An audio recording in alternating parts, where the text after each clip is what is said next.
New to Asana or unsure if you're on the right plan? Here is the clearest explanation of every plan, every add-on, and how to choose which plan is right for you.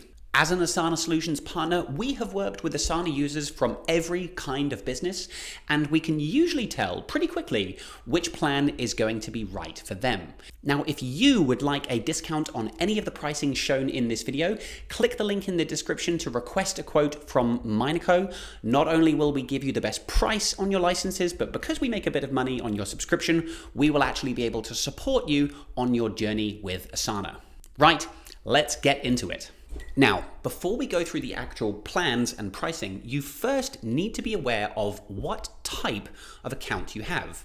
Now, when you sign up to Asana, if you signed up with a generic Gmail address, for example, and you did not sign up with an email at a company domain, like my email is paul@minaco.com, if you just have that generic email, your account will be set up as what's called a workspace. And with a workspace, you will have to pay for every user that you invite to the account. However, if you signed up to Asana with an email at a company domain, like paul@minaco.com, in that case, your account will be set up as what's called an organization. If you have an organization, you will only need to buy seats or licenses for people in the account that have an email address at your company domain. If you invite somebody with a Gmail address or somebody with an email at a different company, maybe they're an external contractor or even a client, in that case, those people would be guests and you don't need to pay for guests in your account. So just be aware of that when you sign up to determine how many seats you actually need. Now, first up, we have the personal plan. This is a great option if you really just want to try Asana first, give it a go, see if you like it before you commit to buying one of the paid subscriptions. The analogy I like to use here is it's a bit like playing a free demo of a video game before you buy the actual game. Now, you can just use the personal plan if you just want to have a very simple to-do list in Asana, but you are going to be very limited. You can only have 2 users per project per team, and you will not have any of the useful, powerful functionality that is included in the other paid subscriptions. Next, we have the starter plan.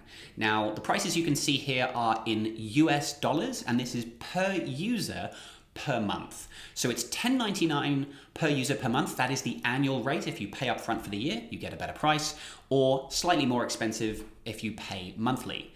Now, Asana does offer localized billing and currencies. They offer billing in euros, Australian dollars, and Canadian dollars, as well as a few other currencies. So depending on the country that you're in, you will see different currencies on Asana's website. Now, I think the starter plan is great for freelancers who are working with a few clients, small businesses, and maybe business owners or people who are on a tight budget, but you want to give Asana a good go. And really, if you want to play the game properly, you really should get at least the starter plan. It includes all of the essential features that you need to give Asana a real go. Some of the main ones are, firstly, there's no user or seat limits on projects and teams, which is nice. The timeline and Gantt view is a big one that allows you to visualize your work. The workflow builder helps you to automate task management. You get features like custom fields, forms, and a big one here is project templates. That's going to be a massive time saver when it comes to setting up projects. Now, depending on your business, the number of people in your team, and your potential use case for Asana, you may be better off going straight to the advanced plan, which I'll talk about in a minute. But we have a lot of clients who prefer to start on the starter plan because they want to give Asana a real go and check that it's fit for purpose before they upgrade and use more powerful features later. And this makes a lot of sense because when you're learning a new tool, it can be beneficial to keep it simple and basic in the beginning.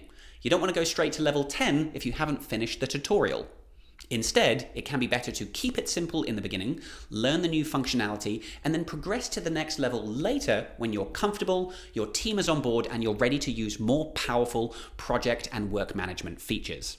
And it's fine to stay on this plan, especially if your requirements are quite basic and you don't need all the fancy bells and whistles and functionality that's offered on the advanced plan and above. You will be able to do a lot with Asana on the starter plan. Next up, we have the advanced plan, which you can see priced here in US dollars, Canadian dollars, Australian dollars, and euros. And I think the advanced plan is great for small to medium-sized businesses if you have a number of departments using Asana, like marketing, operations, finance, and especially if you have lots of projects to manage. If so, I would go straight to the advanced plan. This plan is great for agencies, law firms, accountants, any kind of professional service type business. With the advanced plan, there are some critical features that are going to help you advance to that next level. Some of them are, firstly, goals. This is a big one. If you want to start using goals for long-term planning for your individual KPIs or even OKRs for your company, that's a great additional feature. Portfolios. If you have lots of projects to manage, you are definitely going to want to use portfolios to manage that volume of work. You can see there's more powerful integrations, more powerful forms, approvals, proofing, and extra time tracking features and security scalability. Now, I would say the advanced plan is the most popular subscription that we sell and is appropriate for most businesses. Next up, we have the enterprise subscription, which is going to be most appropriate for large teams and organizations with lots of users to manage, and also if you have stricter compliance and security requirements. We see most people upgrading to enterprise when they need some of the more powerful features like workflow bundles. This is a really good one if you need to make bulk changes to the customization that you've set up in lots and lots of projects.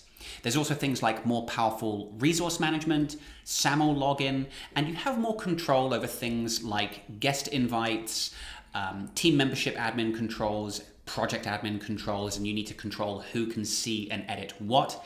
And also my favorite feature of enterprise, custom branding.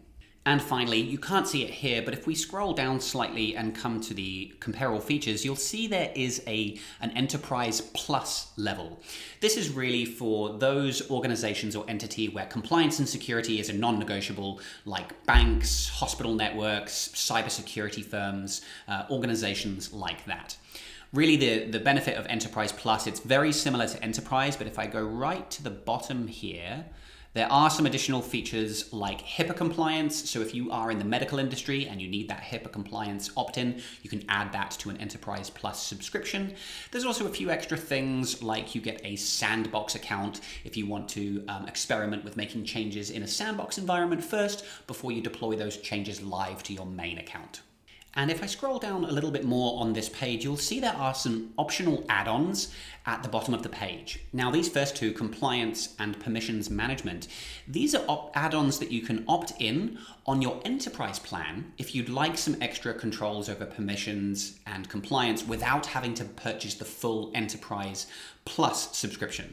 So we can get those extra permission controls with that add-on and the extra compliance controls as well without having to make the full upgrade. I think the most useful add-on that people are going to be interested in is the new Timesheets and Budgets add-on. Now, at the time of recording, this is a brand new feature. This gives you more powerful time tracking features natively in Asana, especially if you want to track billable hours at different rates for different people on your team and be able to submit timesheets that need to be approved. This is available to customers who are on the advanced plan and above. So all that said and done, let me finish on this. Is Asana worth it? Well, my answer is it depends. If you're not using Asana well, no, it's not going to be worth it. And most of the clients we work with, they come to us because they say, we've got Asana, we're paying for this tool, but we're not really getting the most out of it. We want to do more with it.